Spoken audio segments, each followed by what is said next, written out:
Amang banal na makapangyarihan, sa iyong mga kamay ay inilalapit ko po ang aking minamahal na kapatid.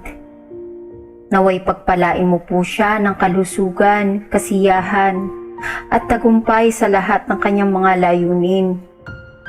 Bigyan mo po siya ng lakas at tapang sa harap ng mga pagsubok.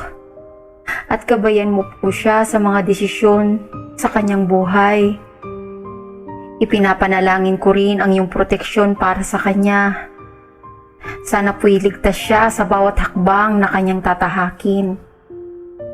Tulungan mo po siya, Panginoon, na mas mapalalim ang kanyang pananampalataya at punuin ang kanyang puso ng pagmamahal at kapayapaan. Naway madama po niya ang iyong presensya sa bawat sandali at malaman niya palagi na mayroon siyang pamilya at kaibigang handang sumuporta para sa kanya. Salamat po, O Diyos, sa aming magkakapatid na ugnayan.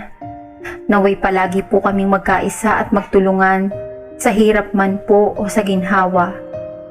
Sa pangalan po ng inyong anak na si Jesus. Amen.